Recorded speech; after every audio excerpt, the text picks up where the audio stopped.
কেসটা যখন ডিসমিস হয় তখন তখন ওই আবেদনকারীর আর সেখানে থাকার বা আর্গুমেন্ট করার কোনো স্কোপ থাকে না।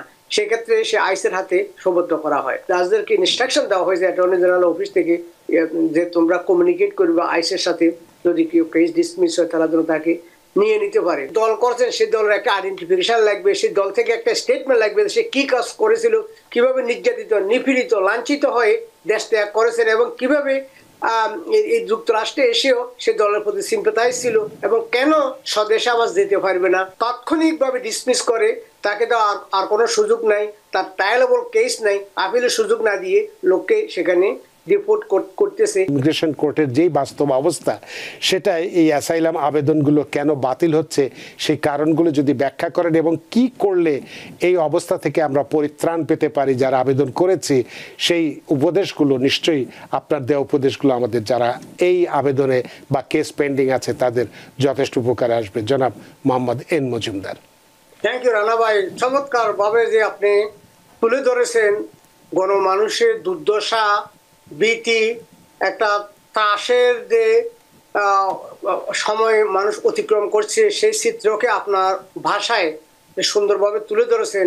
আমি এর ইমপ্রেসিভ হয়েছি, আপনাকে অসংখ্য ধন্যবাদ। তাহলে এইভাবে শুরু করি, যেটা আপনি বলেছেন কি কি কারণে অ্যাসাইলাম কেস ডিসমিস হচ্ছে, অর্থাৎ সামারিলি ডিসমিস। এটা আমি বলি এইভাবে, এখানকার ট্রেডিশনাল বহু বছর আগের আইন হচ্ছে এরকম, যদি কোনো মামলায় বা কোনো কেসে কোনো শুনানিতে আদালতের কাছে বা জাজের কাছে যে সমস্ত নথিপত্র বা ফাইল উপস্থাপন করা হয়, যদি আদালত মনে করে এখানে শুনানির মতো এমন কোনো যুক্তি, এমন কোনো ডকুমেন্ট, এমন কোনো কিছু নাই, সেক্ষেত্রে জাজের এখতিয়ার বা ডিসক্রিশনারি পাওয়ার আছে to cancel or throw out the case or dismiss the case outright, right away. তো এখন ডিফারেন্সটা হচ্ছে, ইতিপূর্বে যখন লিবারেল গভর্নমেন্ট বা নমনীয় গভর্নমেন্ট বা ডেমোক্রেটিক পার্টি জো বাইডেনের শাসন বলেন, তখন কেস ডিনাই হওয়া মানুষ খুব বেশি আতঙ্কের বিষয় ছিল না।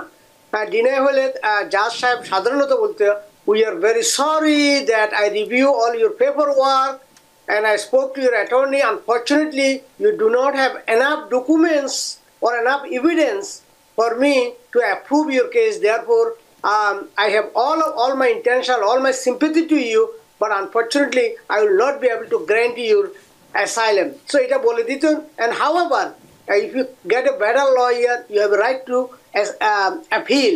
অর্থাৎ সুন্দরভাবে বলে দিত যে তোমার কাগজপত্র যা দিয়েছো এটা সন্তুষ্ট হইতে পারি নাই বলে আমি তোমাকে অ্যাসাইলাম গ্র্যান্ট করতে পারি নাই বলে দুঃখিত এবং লজ্জিত, তবে তুমি আপিল করতে পারো। মানুষ অনেকটা হাসি মুখে বেরিয়ে আসতো, BIA board of immigration appeal করতো, সে আপিলে 5 বছর 7 বছর থাকতে অনেকে অ্যাপ্রুভ হইতো, বা ইতিমধ্যে মানুষ সাবস্টিটিউট অন্য কোনো রিলিফ বা বিবাহের মাধ্যমে বা অন্য কোনোভাবে কারো পারিবারিক বিষয় সে লিগালাইজ হইতো। সেই ছিল পরিস্থিতির যোগের পর যোগ।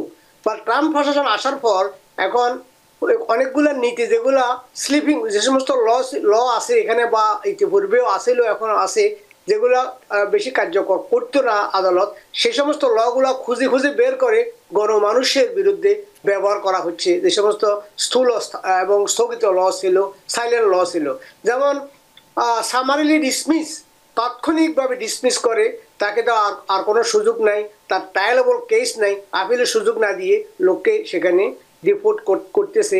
এই সংখ্যা কিন্তু খুবই কম। এখানে আমরা আরেকটা জিনিস আজকে দুঃখের সাথে বলতে হয়, অনেকে এই অ্যাসাইলামকে এত হালকাভাবে নিয়েছে যে আমার একটা জীবন জীবিকা, একটা লাইফ, যেটা আপনি বলছিলেন, অথচ মানুষ সেভাবে সিরিয়াসলি নিয়ে নেয়। দেখা গেল কেউ একটা লোক স্ট্রিট কর্নারে সে নিজে অ্যাসাইলি ছিল এবং তার ওই অ্যাসাইলামের গল্পকে সে কপি অ্যান্ড পেস্ট করিয়ে এখানে জমা দিছে এবং এআই টুলসের মাধ্যমে বর্তমানে তারা ইন্টেলিজেন্সের মাধ্যমে ফাইন্ড আউট করছে যে একই ল ফার্ম থেকে 200 কেস ফাইল করা হয়েছে। অল কেসগুলাই same story, same thing, same LDP or same BNP or same Awami League.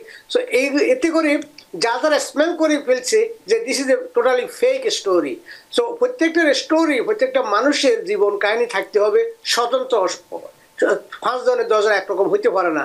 আমরা অলওয়েজ কেস পাইতেছি, লয়ার্স রান অ্যাওয়ে, লয়ার অ্যাসিস্ট্যান্টের অ্যাসিস্ট্যান্ট এগুলোকে কপি করিয়া শুধু ফর্মটা ফাটাই দিছে এবং ফর্মে অর্ধেক অংশে তার নাম আর অর্ধেক অংশে অন্যের নাম আছে, কারণ ওই যে নামের উপর কপি পেস্ট করা হয়েছে, সেখানে কিছু কিছু ডিলিট করতে ভুলে গিয়েছিল। তো এই ধরনের কেসগুলোর ক্ষেত্রে সিরিয়াস ইস্যু সৃষ্টি হয়েছে। এছাড়া যেমন ন্যূনতম একটা প্রমাণ, যেমন দেখা গেল আপনি দল করছেন, সেই দলের একটা আইডেন্টিফিকেশন লাগবে, সেই দল থেকে একটা স্টেটমেন্ট লাগবে, সে কি কাজ করেছিল, কিভাবে নির্যাতিত, নিপীড়িত, লাঞ্ছিত হয়ে দেশ ত্যাগ করেছেন, এবং কিভাবে এই যুক্তরাষ্ট্রে এসেও সে দলের প্রতি সিম্পাথাইজ ছিল, এবং কেন স্বদেশে আবার যেতে পারবে না, কে বা করিল কাজ, কখন, কোথায়, কেন বা করিল কাজ, কে তার সহায়, প্রত্যেকটা স্টোরির পুঙ্খানুপুঙ্খ রূপে তুলে ধরতে হবে, এবং প্রত্যেকটা স্টোরির সপক্ষে প্রমাণ থাকতে হবে। যদি প্রমাণ না থাকে, এফিডেভিট থাকতে হবে। এফিডেভিট না থাকলে সেটার সাম কাইন্ড অফ এভিডেন্স আদালতকে সন্তুষ্টির জন্য থাকতে হবে। সেটা না থাকার কারণে ডিনাই হচ্ছে। এছাড়া দেখা গেল যেটা একটু আগে বলছিলাম, একটা অ্যাপ্লিকেশনের 15টা পেজ আছে, 11টা পেজ আছে। ওই পেজের দেখা গেলো কিছু কিছু অংশে যিনি আবেদন করেছেন তার তথ্য, আর কিছু কিছু অংশে আর অনেকের তথ্য রয়ে গেছে, কারণ টেমপ্লেট যখন ব্যবহার করা হয় সেটাকে পুরোপুরি ডিলিট করা হয়নি। সো এই ধরনের পরিস্থিতির কারণে যখন সামারিলি কেস ডিসমিস হয়ে যায়, কেস ডিনাই না, কেসটা যখন ডিসমিস হয়, তখন তখন ওই আবেদনকারীর আর সেখানে থাকার বা আর্গুমেন্ট করার কোনো স্কোপ থাকে না। সেক্ষেত্রে সে আইসের হাতে সোপর্দ করা হয়। আরেকটা কারণ হচ্ছে, অনেকে দেখা গেল আপনি হিয়ারিংয়ে গিয়েছেন এক নামে, অথচ অন্য নামে আরেকটা কেস ফাইল করেছিলেন, সেটাতে ওয়ার্ক পারমিট পাইছিলেন, সেটা ডিনাই হয়েছে, এরপর আরেকটা কেসে আসেন, ওই কেস দিয়ে আপনি ডিনাই হয়েছে ওইটার খবর না রাখিয়া আপনি এখানে হিয়ারিংয়ে যাচ্ছেন। হিয়ারিংয়ের পরিবর্তে তারা ফিগার আউট সবকিছু বের করে রাখছে যে আপনি আগেই তো ডিপোর্টেড এলিগেন্ট, সুতরাং হিয়ারিংয়ের সুযোগ না দিয়ে আপনাকে সেখানে ডিটেইন করা হয়েছে এবং প্রসেস করা হচ্ছে। এই ধরনের একটা গ্রুপ আছে।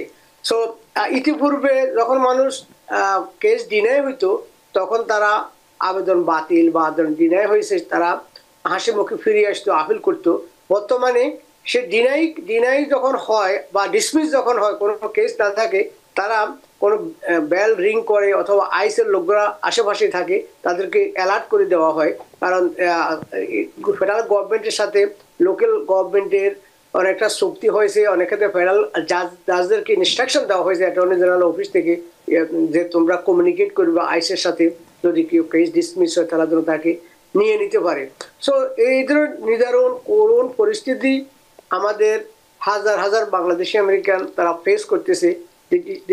এটা সমাধান হচ্ছে, যাদের কেসে ডাকে নাই, এখনো ডাকে নাই, সেটা মনে করে বসে থাকবেন না। যখন ডাকবে তখন আপনাকে 30 ডেজ সময় থাকে। ওই 30 ডেজে বাংলাদেশ থেকে কোনো ডকুমেন্ট আনা কোনো পক্ষে সম্ভব না।